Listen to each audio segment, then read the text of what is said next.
First impressions matter a lot when you're the new guy in a fighter squadron, and by many accounts, Lieutenant Junior Grade Timothy Dorsey did not make a very good one. It was the summer of 1987. The USS Saratoga was on deployment to the Mediterranean, and when Lieutenant J.G. Dorsey joined them, the ship was in port in Palma de Mallorca. The squadron had what's called an admin, which is a hospitality suite, in town, and Lieutenant J.G. Dorsey showed up and announced that his call sign was Smoke. And in response, the senior aviator said, "No, it's not."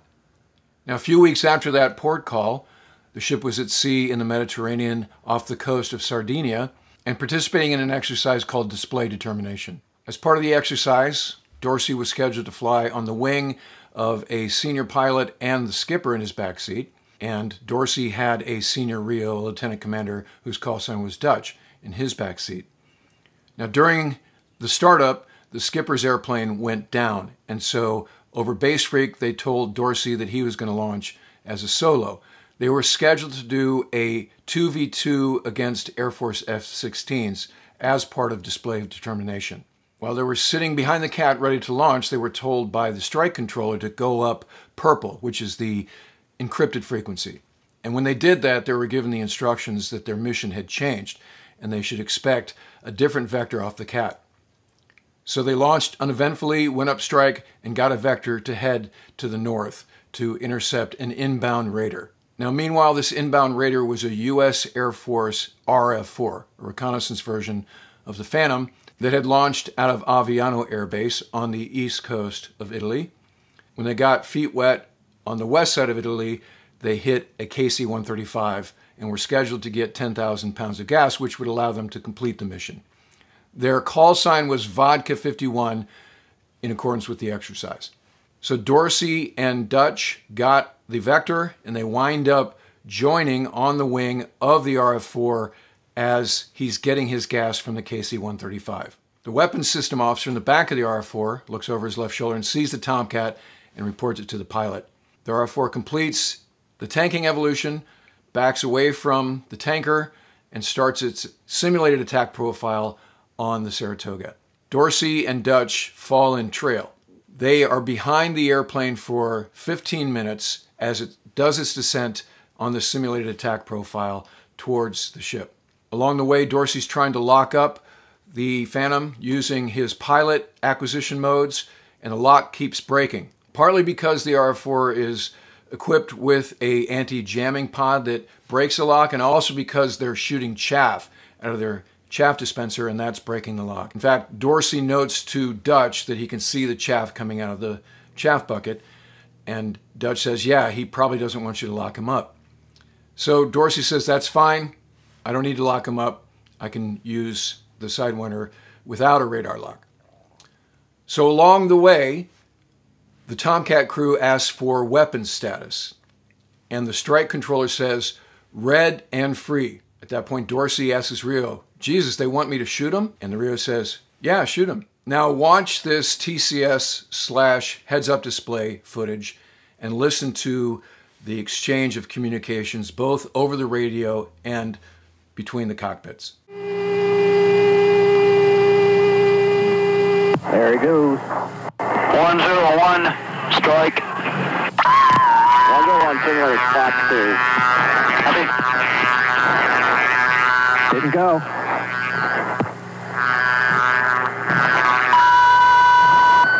At 100, your status?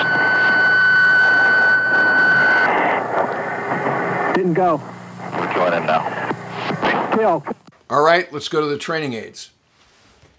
As you could see and hear, as the RF-4 starts its attack profile on the carrier in accordance with the exercise, Dorsey says, there he goes. At that point, Dutch, the Rio, says, simulated Fox 2. Simulated Fox 2. So you can see on the HUD the X over the Sidewinder, SW at the bottom of the HUD, Sidewinder, goes away, which means Dorsey has brought Master Arm on. Now, if Dutch was looking at his TID in the back seat, he would have seen the Sidewinder acronym at the bottom right-hand corner of the TID would have glowed at that point.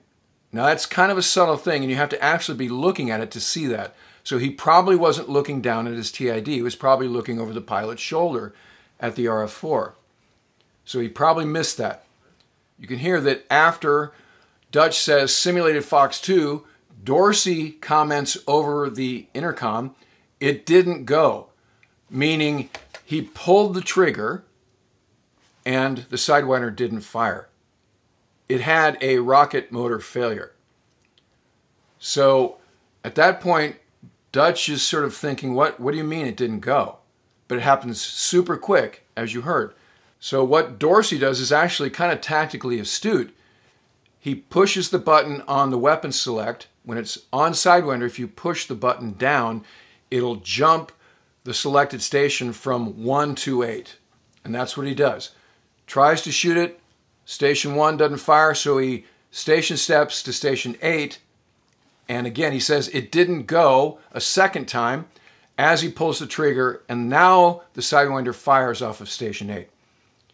Short missile time of flight. In fact, what you see there is he gets a break X during missile time of flight, which means he's inside of 2,500 feet as the missile comes off. So he shot that Sidewinder at minimum range, and it hits the RF-4, and the RF-4 explodes.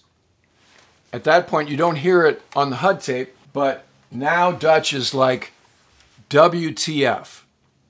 And he's basically losing it on Dorsey. Meanwhile, the RF-4 is in a negative 2.5 G dive because the tail is blown off, and they eject at 550 knots, almost out of the envelope. They descend into the ocean only 5 miles away from Saratoga. Dutch comes up on the radio and says, Mayday, Mayday, we have splashed the Fox 4. So the ship launches its rescue helicopter, an H-3, and within 45 minutes they have the downed Air Force crew aboard Saratoga. So they take that crew to sickbay to give them a cursory look in terms of their well-being. They've sustained some bruises, but otherwise it looks like they're okay. And while they're in sickbay, they get them out of their wet flight suits and they issue them some brand new Navy khakis. So they kind of look like tech reps now because they don't have any rank insignia and they're in these spanking new khaki uniforms. And then they take them down to Wardroom 1 for a meal and some ice cream, a luxury that many Air Force guys don't have at their bases. So the captain of the ship, Captain David Frost, comes down to the wardroom and asks them, do you know why your airplane came apart? And the pilot, whose name is Mike Ross, he's a captain, guesses that they had a midair with the Tomcat. Like, did the Tomcat hit us? And the captain says, no, we shot you down. And this makes no sense at first to the crew. And so the captain has to repeat it twice, 3 times. Yes, we shot you down. The pilot's like, I thought we were on the same side. And the captain says, yeah, usually we are, but apparently today we weren't. The Wizzo is not cool with it. And he actually has to be restrained because he wants to go find the pilot that shot him down. Dorsey and Dutch have recovered aboard the ship, and the maintenance crew see that they're missing a Sidewinder on Station 8. And there's actually a scorch mark on the weapons rail where the missile fired. Now, the first word that they'd gotten was that the airplane that Dorsey was flying had gone down. So when he traps and he's missing a missile, they start to piece it together.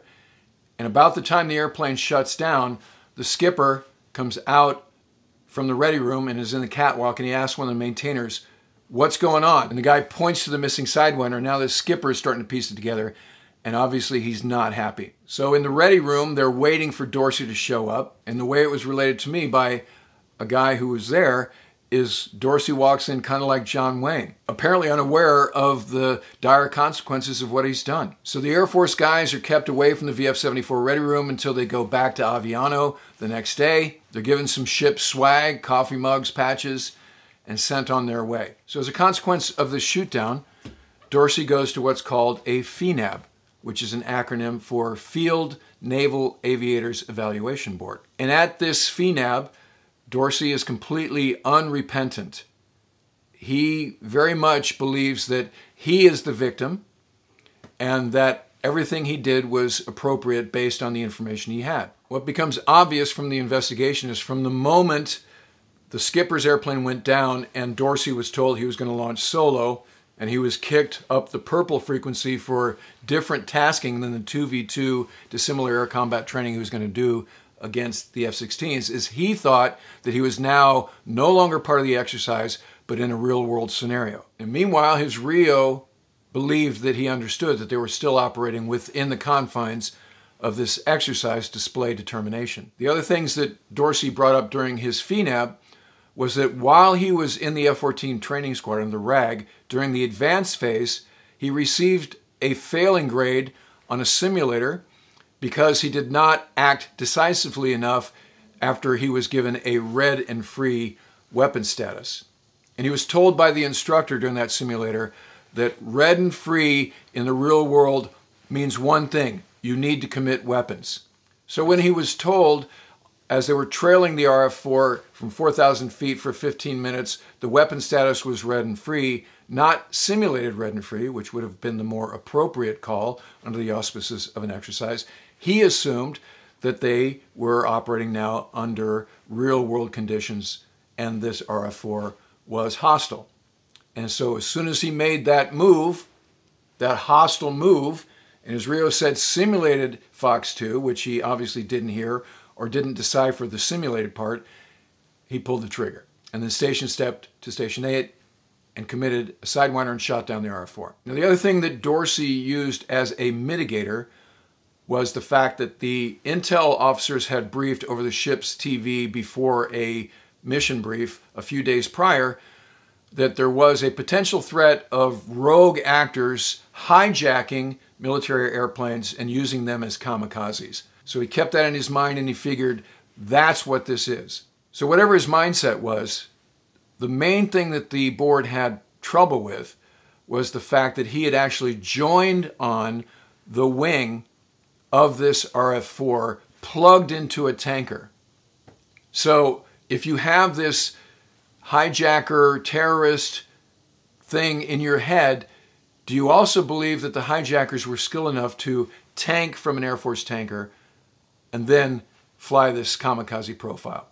So they didn't buy his logic. And as a result of this board, the finding was that he could keep his wings, but he was never going to fly a Navy jet again. Now, the first endorsement of this mishap investigation kind of sided with Dorsey to a degree, and it blamed the F-14 training squadron for the training they gave him and the absence of context they left him with, and it also blamed the squadron for hanging him out in a way where he was not prepared for this situation. Now, the endorsements above the air wing absolutely unflinchingly blame Dorsey. Let me read you some of their findings. So it says, the destruction of the United States Air Force RF-4C was not the result of an accident, but the consequence of a deliberate act. His subsequent reaction demonstrated an absolute disregard of the known facts and circumstances. So they're talking about the fact he was unrepentant in the face of all of the evidence. It goes on to say he failed to utilize the decision-making process taught in replacement training and reacted in a purely mechanical manner. The performance of Lieutenant Junior Grade Timothy W. Dorsey raises substantial doubt as to his capacity for sound judgment.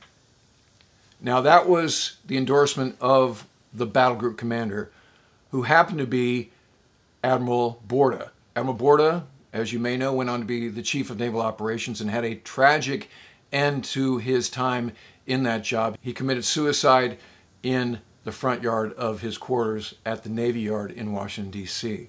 The endorsement of 6th Fleet, Admiral Moranville, above the battle group commander, was similar to Admiral Borda's, which says, we necessarily rely on the self-discipline and judgment of pilots to prevent such incidents. Nothing, in my opinion, can mitigate Lieutenant Dorsey's basic error in judgment. So Dorsey wants to fight this, and he demands to be sent off the ship, and the squadron and CAG and everybody else have no problem with that. So they send him back stateside. And he gets to Airland, where he's now temporary active duty, and he retains counsel, and he tries to fight this FNAB recommendation. Ultimately, it doesn't work. So in time, he winds up switching from pilot to intelligence. And in the meantime, he winds up getting a law degree on the Navy's dime somehow. So eventually he gets out of the Navy but stays in the reserves as an intelligence officer, and he's working as a lawyer in his civilian capacity. Now, turns out he's really good as an intelligence officer. So fast forward 25 years, it's now 2012. He's done so well as a reserve intelligence officer that he's nominated to make one-star admiral. Now, flag nominations have to go to Congress for approval. One former Air Force RF-4 pilot named Mike Ross hears that Dorsey is up for one-star, and he can't believe it. His assumption was that Dorsey was thrown out of the Navy. He hasn't talked to him, he hasn't heard from him in the 25 years since, and so he's not okay with what is happening here. Further, Captain Ross has suffered a lifetime of pain. He's had 32 back surgeries as a result of that ejection. So he goes to his congressman and protests this nomination. That congressman in turn goes to the congressmen who are in charge of approving this nomination, and they push back on the Navy and actually the White House and say, we're not going to let this guy make one-star admiral because of this incident back in 1987. So Dorsey does not make flag. The other element here throughout is Dorsey's father, at the time of the incident, was the commanding officer of the USS America. He's also a naval aviator. And apparently, he also had an accidental shoot down during his career. Now, Dorsey, the senior, went on to be a 3-star admiral. So they believe the FNAB allowing him to keep his wings instead of losing his wings was a function of the fact that his dad was a senior naval aviator. Ultimately, Dorsey did get the call sign of smoke, but as is the case with most call signs, it wasn't for the reason he wanted. All right, that'll do it for this episode. If you're a first-time viewer, please ring the bell, become a subscriber. Give me the likes, very important. Comment. Love the comments, and I try to interact as much as I can. And if you want to help us take this channel to the next level, please consider becoming a patron at patreon.com/WardCarroll. Also, my debut novel and channel merchandise is available at the links below, so check those out. And I look forward to talking to you again soon.